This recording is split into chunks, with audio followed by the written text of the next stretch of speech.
Mes chers amis, bonjour. Je suis le professeur Bouziane Djadi, je suis pédiatre au niveau du service de pédiatrie C Amilcar Cabral du CHU d'Oran. Et aujourd'hui, dans le cadre du 17e congrès de la Société de pédiatrie de l'Ouest, j'ai le grand plaisir de vous parler de la dysbiose intestinale et de ses répercussions. Voici tout d'abord mon plan. Je vais d'abord commencer par définir le microbiote intestinal, sa composition. Nous verrons ensuite ses différentes fonctions, comment il va se mettre en place dès le début de la vie, qu'est-ce qui se passe quand ce microbiote intestinal est déséquilibré, on parle alors de dysbiose, et qu'est-ce qu'on peut faire pour éviter, pour prévenir ou pour traiter cette dysbiose. Commençons tout d'abord par définir le microbiote intestinal. Il s'agit, comme vous le savez très bien, d'un ensemble important de bactéries réparties le long du tractus intestinal. Sa composition globale est variable selon la localisation, c'est-à-dire d'une région à une autre, le microbiote intestinal va changer. Il va changer également d'un individu à un autre et au cours des périodes de la vie d'un même individu, c'est-à-dire, en d'autres termes, que la flore intestinale est différente, que vous soyez chez un nourrisson ou chez un adulte. C'est un des écosystèmes les plus densément peuplés. En effet, il compte plus de 100 000 milliards de micro-organismes. Si vous le pesez, le poids dépasse les 2 kilos et il est constitué, ce microbiote intestinal, de plus de 3 millions de gènes bactériens, soit 150 fois le nombre des gènes humains.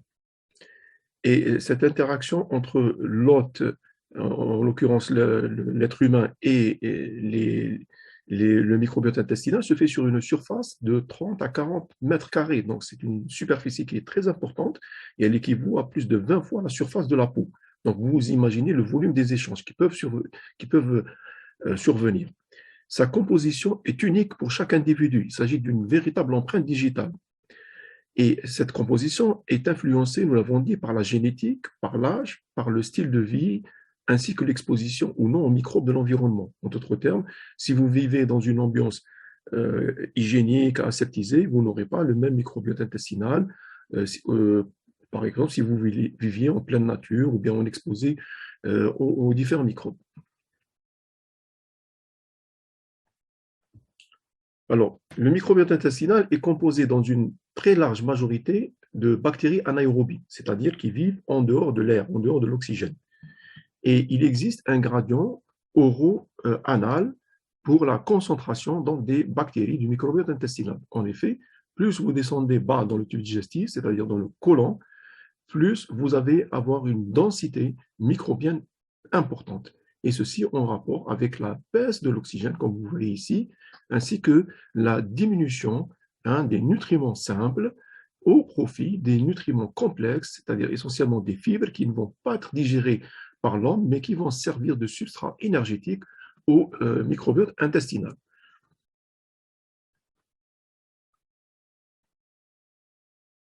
Alors, chez un adulte normal, le microbiote intestinal se compose de 3 grands groupes qu'on appelle les phyla. Les firmicutes, les bactéroïdètes, l'actinobacteria. Et je vous rappelle que ces bactéries sont anaérobies strictes. Donc, le plus grand groupe, c'est les firmicutes, 60 à 80% des bactéries du microbiote intestinal. Il comprend donc les clostridiés, les clostridium, par exemple, lepton, cocoides, les sous-groupes des clostridiés. Il comprend également les genres lactobacilles, enterococcus et enterobacterium cylindroïde. Vous avez ensuite les bactéroïdètes, 20 à 40% de toutes les bactéries. D'accord, il comprend notamment le genre Bacteroidetes prevotella. En troisième position, vous avez l'actinobacteria, donc qui comprend notamment le genre Bifidobacterium qui va nous intéresser beaucoup au cours de notre exposé. À côté, vous avez des groupes sous-dominants, c'est-à-dire qui sont anaérobies facultatifs. Ils peuvent vivre dans une ambiance oxygénée. Ce sont les protéobactéries dans les familles d'Enterobacteria et dans le genre Enterobacteria et qui comprend Escherichia coli notamment. Voyons maintenant quelles sont les fonctions du microbiote intestinal. Quel est le rôle de ce microbiote intestinal? Eh bien, il faut savoir qu'il existe une véritable symbiose entre l'hôte, qui est l'être humain, et le microbiote qu'il abrite. Donc, en d'autres termes, l'être humain donc, va apporter les ingrédients, les nutriments nécessaires donc, pour le microbiote intestinal, et en contrepartie, le microbiote intestinal va exécuter des rôles que le microbiote, que l'être humain ne peut pas faire. Et nous commençons par une des fonctions les plus importantes, qui est la fonction de protection de la muqueuse intestinale. En effet, donc, le microbiote intestinal joue le rôle d'une véritable barrière contre les pathogènes qui peuvent envahir la muqueuse intestinale. Il rentre en compétition pour les nutriments avec ces bactéries, pathogènes qui viennent de l'extérieur, et il peut même produire des substances antimicrobiennes. Une autre fonction du microbiote intestinal est la fonction métabolique. En effet, il joue le rôle d'un véritable foie, puisque, par exemple, il va synthétiser des vitamines, telles que la vitamine B12, la vitamine K, dont l'organisme humain donc, va bénéficier. Il va également produire ce qu'on appelle des acides gras à chaîne courte, tels que les butyrates, les acétates, et qui vont servir de substrat énergétique, c'est-à-dire qu'ils vont nourrir les cellules intestinales, les colonocytes, et ils rentrent dans une proportion de jusqu'à 10% de l'apport énergétique de ces cellules. Donc, c'est quand même un rôle énergétique qui est assez important. Un autre rôle non moins important du microbiote intestinal est celui de la maturation du système immunitaire, et ceci existe débute chez les tout petits, dès la naissance. Vous savez très bien que le nouveau-né à terme, et encore plus le prématuré, ont un système immunitaire qui n'est pas au point, qui est immature. Donc, il est notamment caractérisé par un déséquilibre de la réaction immunitaire vers TH2, c'est-à-dire qu'il aura tendance à développer éventuellement des allergies et à avoir moins de protection vis-à-vis des germes pathogènes invasifs. Et donc, le rôle du microbiote intestinal va venir pour maturer, donc pour obtenir cette maturation et obtenir cet équilibre des H1, TH2. Et justement, dans le cadre de cette maturation du système immunitaire, du jeune nourrisson, c'est un phénomène très important et ce qu'on appelle l'acquisition de la tolérance orale. Et donc, c'est cette tolérance orale qui est acquise très tôt dans la vie et qui nous permet de distinguer donc, entre les protéines, donc les protéines qu'on va ingérer, donc qu'il ne faut pas qu'on le considère comme allergisantes, d'accord, et les autres protéines, notamment les protéines bactériennes et les allergènes. Et donc, c'est ça ce qui nous permet de tolérer les différents nutriments tels que le lait et l'œuf, etc. Et donc, le rôle justement du microbiote intestinal, grâce à un signaling et grâce à justement ces acides gras qu'on a cités tout à l'heure, va venir influencer le microbiote intestinal, le système immunitaire intestinal, lié à l'intestin, pour justement tolérer ces particules antigéniques alimentaires. Et regardez ce qui se passe, en effet, des cellules présentatrices d'antigènes vont migrer, elles sont spécialisées, elles vont migrer soit au niveau des entérocytes, des colonocytes, pardon, soit au niveau de cellules spécialisées, ce qu'on appelle les cellules M, et vont rentrer en contact avec les particules alimentaires que vous voyez ici. Donc, et elles vont les capter, toujours sous l'influence du microbiote intestinal, puis elles vont réintégrer la muqueuse intestinale, les noyaux lymphatiques, et elles vont sécréter des cytokines de la tolérance, notamment l'interleukine 10, qui est la cytokine qui est l'interleukine de la tolérance, mais aussi d'autres tels que le TGF-bêta. Et donc, ils vont induire le passage des lymphocytes T naïfs vers le statut de lymphocytes T régulateurs.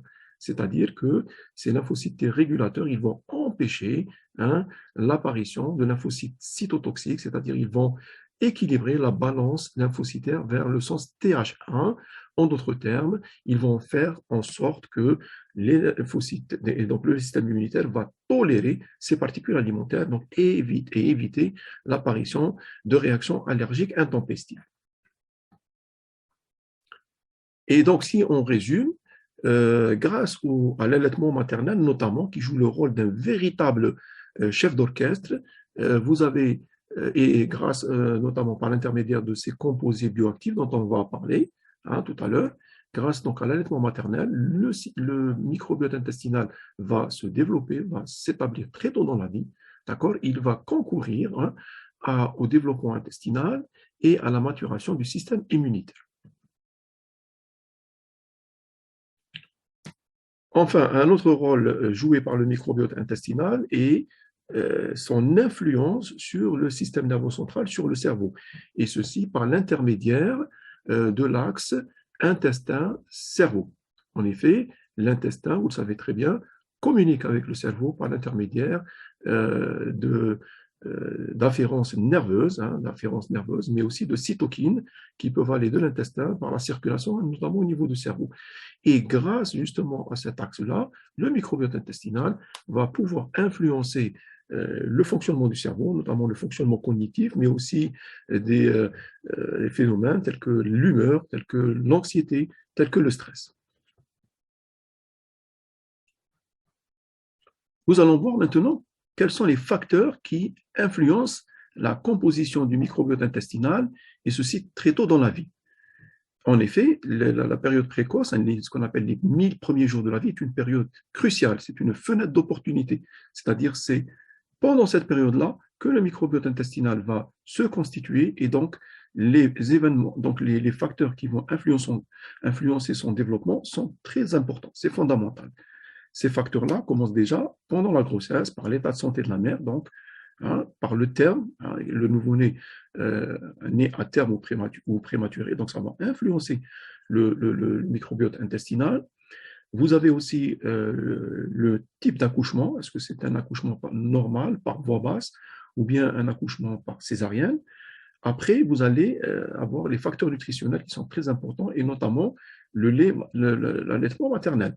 Donc, est-ce que ce nourrisson va être nourri au lait maternel ou bien il va recevoir des formules artificielles? Et donc, tout ça va faire en sorte que le microbiote intestinal va être différent d'une situation à une autre. Il y a d'autres facteurs tels que les médicaments, tels que l'intervention des médicaments, d'accord, qui peuvent influencer déjà le microbiote à cette période de la vie.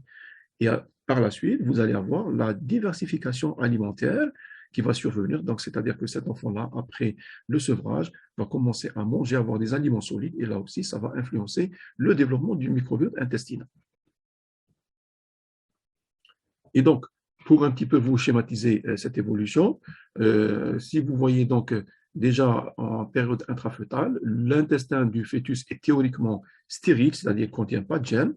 Et dès la naissance, hein, donc cet intestin va être très rapidement colonisé hein, par des bactéries qui viennent de façon prédominante de la filière génitale maternelle. Ce sont d'abord des entérobactéries, d'accord, qui vont coloniser, et puis très rapidement, et sous l'influence de l'allaitement maternel, un genre qui est le Bifidobacterium va devenir prédominant, donc il va prédominer tant que l'allaitement maternel se poursuit.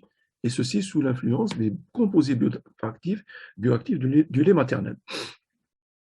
Et donc, ce bifidobactérium va être prédominant, donc en fait, vous allez avoir une moindre diversité, à l'avantage du bifidobactérium, mais ça va être un plus pour la santé de l'enfant, et c'est ce bifidobactérium qui va en partie jouer le rôle hein, dans la maturation du système immunitaire et dans la protection de l'intestin du nouveau-né et du jeune nourrisson.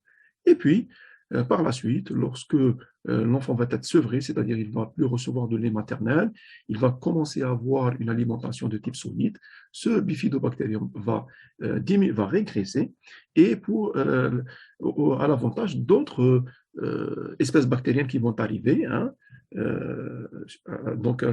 qui vont s'installer, la diversité donc va augmenter, la richesse va augmenter, la densité bactérienne va augmenter, et tout ça pour aboutir à l'âge de 2 à 3 ans d'un microbiote hein, équilibré, fonctionnel, dominé par des firmicutes et des bactéroïdètes, et qui va rester pour toute la vie. Donc c'est le microbiote qu'on va garder pour toute notre vie. Et dans cette plaque, je vous ai schématisé un petit peu tout ce que je vous ai dit, et je vous montre en effet comment, dès le départ dans la vie, vous avez le microbiote intestinal qui est dominé par le genre Bifidobacterium, vous voyez ici, hein, avec une moindre diversité. Et dès que l'enfant est sevré, c'est-à-dire qu'il va commencer à recevoir des aliments solides, eh bien, vous voyez que la densité augmente, la diversité augmente pour l'installation d'un microbiote progressivement vers le type adulte. Nous avons dit que les facteurs, il y a des facteurs qui influencent l'installation, la mise en place du microbiote intestinal, et notamment donc, le mode d'accouchement. Et vous voyez ici que quand un enfant naît par voie basse, regardez, très tôt dans la vie, le pourcentage d'enfants colonisés par bifidobactéries, très important, il dépasse les 80%. D'accord? Donc, très tôt dans la vie, les enfants allaités, sous allaitement maternel, sont très tôt colonisés par le bifidobacterium, ce qui n'est pas le cas pour les enfants nés par césarienne. En effet, regardez, pour atteindre ce taux de colonisation chez les enfants nés par césarienne, il faut attendre jusqu'à 2 à 3 mois. Et donc, pendant toute cette période-là, l'enfant n'a pas la flore intestinale donc n'est pas optimale, et donc il peut être sujet à soit des phénomènes donc, infectieux ou des phénomènes allergiques. En d'autres termes, on voit que l'état de santé du nourrisson dépend de la mise en place du microbiote intestinal très tôt dans la vie. Et en fonction que vous ayez un enfant donc, dont l'intestin va être colonisé par des bonnes bactéries, hein, les bifidobactéries, les lactobacilles, hein, le Faecalibacterium prozinici, qui est une bactérie anti-inflammatoire, d'accord, eh bien, vous aurez un enfant qui a un bon statut de santé, soit que ce soit au cours de la petite enfance et même à l'âge adulte. Par contre, si un enfant n'a pas eu les conditions optimales pour l'installation du microbiote intestinal, vous allez avoir l'installation de mauvaises bactéries et donc le risque de survenue de maladies, non seulement très tôt dans la vie, telles que les infections, telles que les atopies, hein, d'accord, mais également plus tard dans la vie, telles que l'asthme, hein, toujours dans le cadre de l'atopie, mais aussi le diabète et les maladies inflammatoires du type digestif. Donc, cette période de 1000 jours, ces facteurs qui influencent le développement du microbiote intestinal sont fondamentaux. Et donc, nous avons dit, hein, un microbiote intestinal optimal est un garant de bonne santé. Par contre, un microbiote intestinal déséquilibré, c'est-à-dire la dysbiose, peut avoir un impact à long terme sur la santé et donc par l'émergence soit de maladies très tôt dans la vie ou plus tard dans la vie. Et cette dysbiose peut survenir dans 3 situations. Soit vous avez une prédominance, en fait, qui dit dysbiose, dit déséquilibre du microbiote intestinal. Soit c'est un déséquilibre au profit des bactéries pathogènes, d'accord, c'est-à-dire elles vont être prédominantes, soit c'est un déséquilibre, mais là, ça va être les bactéries bénéfiques qui vont diminuer, soit vous avez une diminution de la diversité bactérienne pour toutes les bactéries du microbiote intestinal. Et dans les 3 cas, c'est un microbiote qui va être déséquilibré, qui ne va pas jouer son rôle et donc qui peut être à l'origine de pathologies. Et parmi ces facteurs qui induisent une dysbiose, ce déséquilibre, nous l'avons évoqué, c'est notamment le mode d'accouchement et notamment l'accouchement par césarienne. Et malheureusement, dans le monde entier, et en particulier dans notre pays également, on voit que le taux de césarienne augmente, est très important. Il augmente. Plus de 30% des enfants naissent par césarienne, voire même plus. Et donc, il faut absolument réduire donc, cette indication à la césarienne quand ce n'est pas nécessaire. Et j'en veux pour preuve, je vous montre ici qu'un enfant, par exemple, qui est né par voie basse, hein, regardez, la constitution de son microbiote ici, hein, sur cette colonne-là, ressemble un petit peu, si vous voulez, à la flore bactérienne génitale hein, de la maman. En effet, vous avez des lactobacilles, vous avez Snetia, d'accord, c'est des bonnes bactéries, d'accord. Par contre, un enfant qui naît par voie haute, par césarienne, eh bien, son microbiote intestinal va être dominé par des bactéries ici, hein, dans cette colonne-là, qui ressemble plutôt à la peau à celle présente dans la peau de la mère. En effet, vous avez, regardez, pardon, du staphylocoque, d'accord, du propionibactère, hein, du corynébactère. Donc, c'est des bactéries qu'on retrouve plutôt dans la peau de la mère. Donc, pour vous dire que ce n'est pas un microbiote qui est naturel. Les autres facteurs qui peuvent influencer dans le mauvais sens l'installation, la mise en place d'un microbiote optimal, ce sont bien sûr les médicaments qui peuvent être prescrits très tôt dans la vie.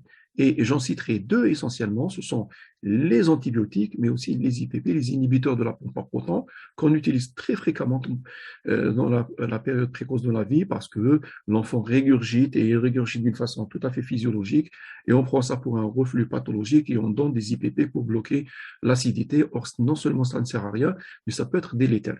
Eh bien, regardez, je vous cite cette étude américaine, qui est quand même très importante, puisqu'elle a colligé des centaines de milliers d'enfants sur quand même un nombre important d'années, sur un recul de 12 ans. Et vous avez, par exemple, vous voyez que les enfants qui ont pris des IPP, et surtout des IPP en long cours, plus de 60 jours, eh bien, ces enfants-là vont significativement développer plus tard dans la vie des allergies alimentaires par rapport aux enfants qui n'en ont pas pris.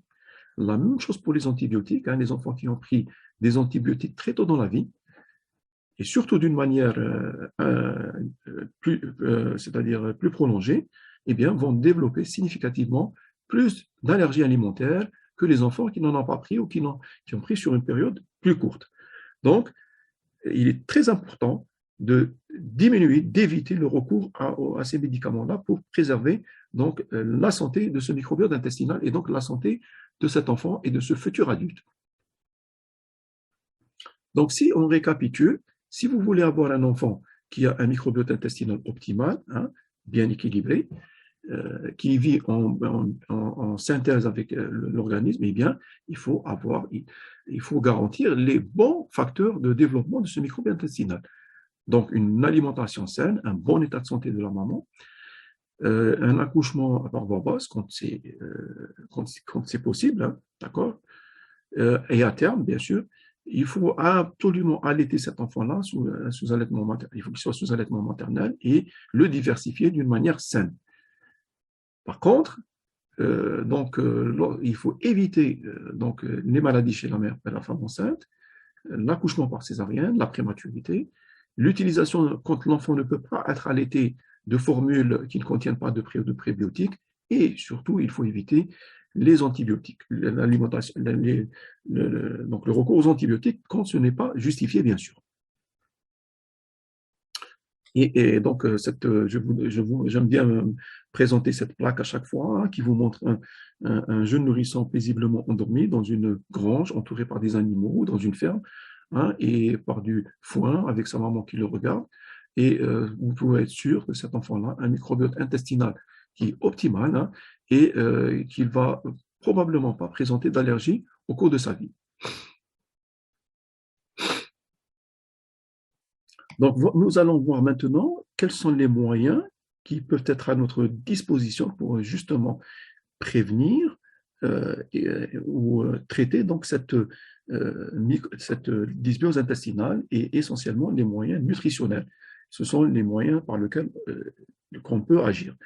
Le premier moyen, bien sûr, nous l'avons dit, nous le redit, et je le redis, donc c'est l'allaitement maternel. Donc l'allaitement maternel, en plus qu'il soit l'aliment idéal pour la croissance et le développement optimal d'un enfant, par la qualité des nutriments qu'il contient, a aussi d'autres qualités. Et parmi ces qualités-là, regardez, c'est qu'il contient ce qu'on appelle des HMO, les Human Milk Oligosaccharides. Ce sont des oligosaccharides, ce sont des sucres complexes, des sucres complexes qui ne sont pas digérés, qui arrivent dans l'intestin intact.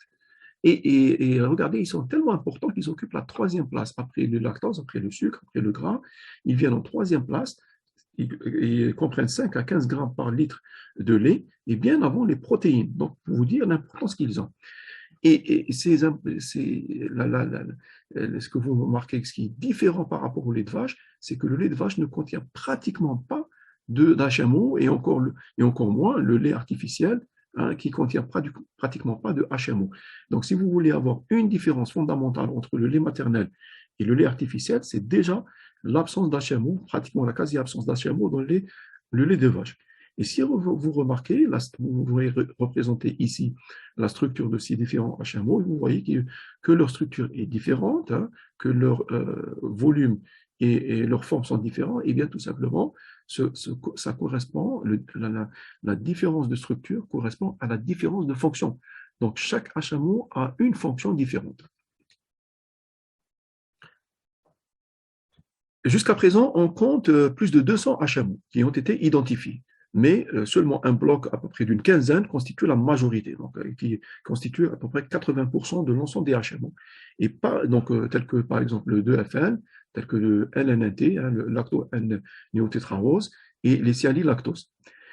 Et parmi ces HMO, le plus prédominant, le plus important, c'est le 2FN, le 2-fucosylactose, qui compte plus de 30% du taux des HMO chez les mamans qui sont sécrétrices, c'est-à-dire qui ont une enzyme qu'on appelle la fucosyltransférase et donc qui, elle, va être responsable de la production de ce 2FN. Donc, les HMO ont une importance, et en particulier ce 2FN.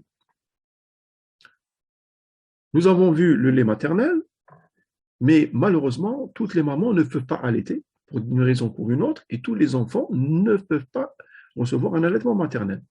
Et donc, notre rôle et le challenge est d'apporter à ces enfants-là qui ne peuvent pas être alertés une alternative à l'allaitement maternel, c'est-à-dire de leur donner un lait, une formule, pardon, qui soit la plus optimale possible. Eh bien, ces formules-là doivent contenir des prébiotiques, des probiotiques ou bien des symbiotiques. En d'autres termes, qu'est-ce que ça veut dire? C'est-à-dire qu'on va essayer de reproduire le modèle du lait maternel. Vous savez que le lait maternel contient des fibres, hein, notamment le HMO, des glucides.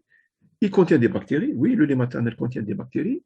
Et il contient les deux. Donc, c'est un prébiotique, c'est un probiotique et c'est un symbiotique.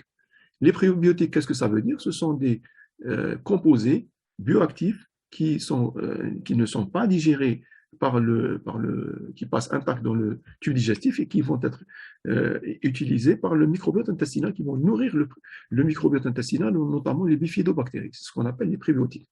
Vous avez également les probiotiques, ce sont des germes vivants qui, lorsqu'ils arrivent au niveau de l'intestin, ont un effet bénéfique pour l'hôte, pour l'homme. Et les symbiotiques, c'est les deux, c'est l'association des prébiotiques et des probiotiques. Donc, tout simplement, on essaie de reproduire un petit peu ce qu'il y a dans le lait maternel. Les probiotiques, donc je vous le rappelle, ce sont des micro-organismes vivants qui modulent la composition du microbiote intestinal, de la flore dans le bon sens. Ceux qu'on connaît, qui sont utilisés, ce sont les bifidobactéries, hein, d'accord.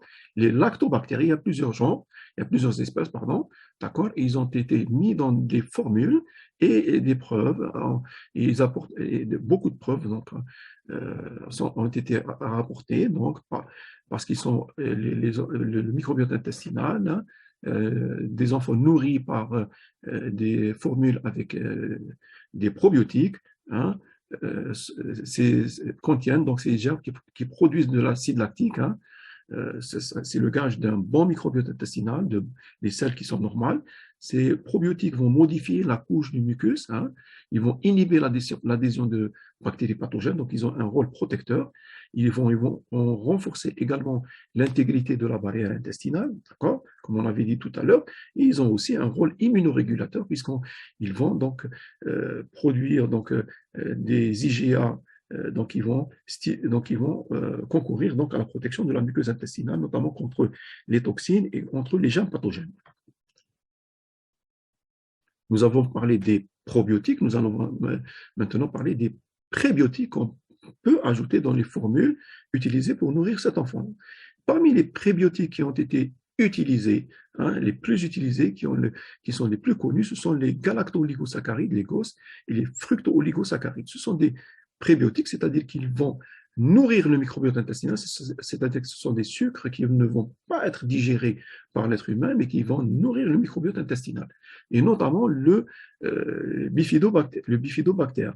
C'est ce qu'on appelle l'effet prébiotique notamment. Et donc, Actuellement, ceux qui sont utilisés dans les formules infantiles, ce sont des mélanges de les galactoligosaccharides à chaîne courte et les fructoligosaccharides à longue chaîne. Voilà, regardez, un galactoligosaccharide, c'est tout simplement une reproduction de petites séquences de sucre, hein, et les fructooligosaccharides également une reproduction de fructose. D'accord?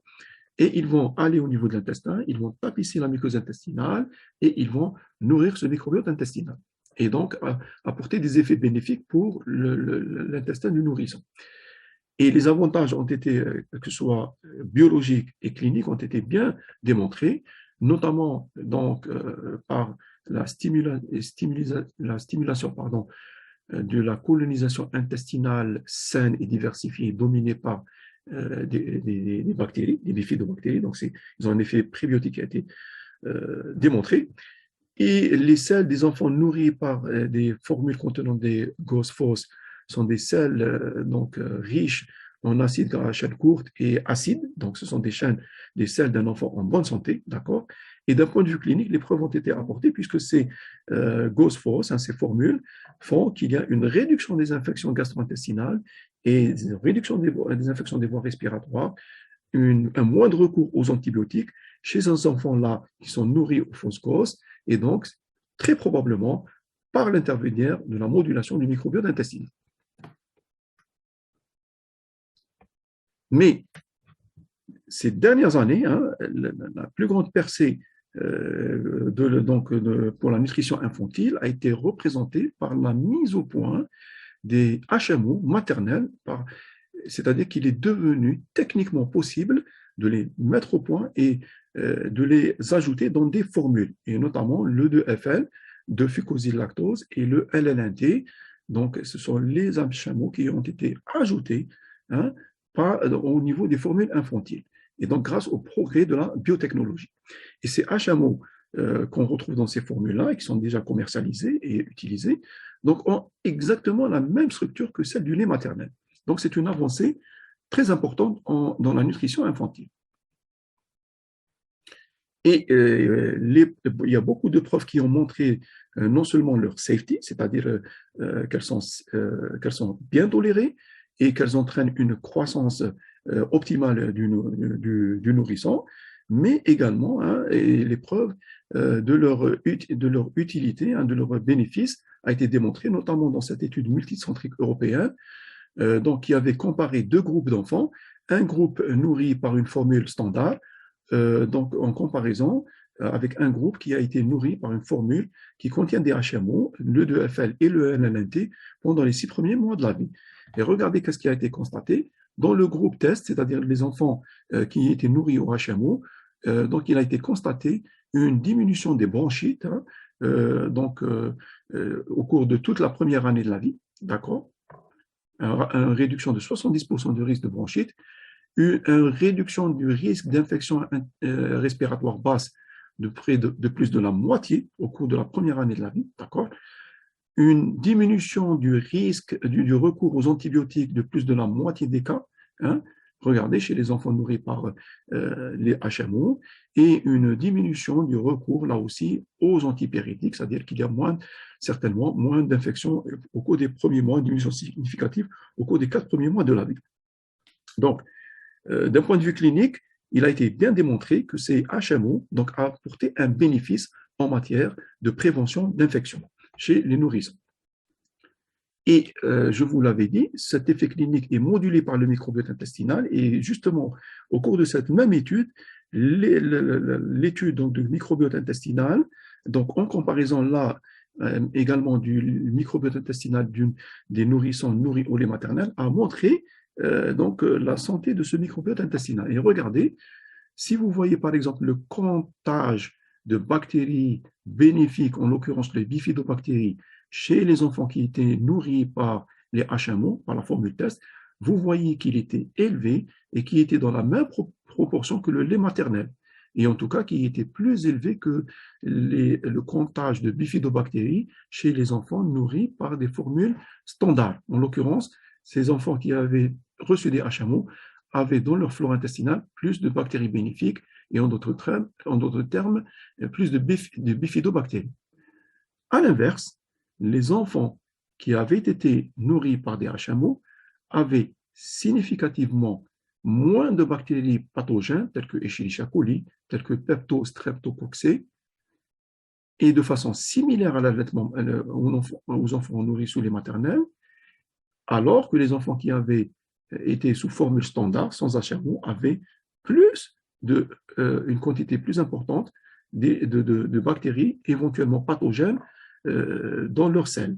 Et donc, ça veut dire que les HMO favorisent la colonisation de la flore intestinale de ces nourrissons par des bactéries potentiellement bénéfiques, telles que les bifidobactéries, et réduisent les bactéries pathogènes, telles que Escherichia coli et Streptococcus, qui sont potentiellement pathogènes. Et donc, j'arrive en conclusion, et je pourrais dire que la colonisation intestinale des premières années de la vie se fait parallèlement à un développement extraordinaire de ce nourrisson, hein, d'un point de vue immunologique, digestif, neurologique, et que pendant cette période cruciale de la vie, il y avait en parallèle un développement important du microbiote intestinal avec un rôle crucial, nous l'avons vu. Le lait maternel apporte une nutrition optimale, non seulement apporte une nutrition optimale pour la croissance et la santé du nourrisson, mais il joue un rôle très important dans le développement de ce microbiote intestinal. Il existe malheureusement des cas où on peut avoir une dysbiose, hein, pour les raisons qu'on a vues, et qui peut être associée à des conséquences sur la santé de l'enfant, mais même ultérieurement dans la vie. Et les probiotiques, voire les symbiotiques, peuvent moduler le microbiote intestinal du nourrisson dans le sens favorable. Merci pour votre attention et je suis prêt à écouter vos questions.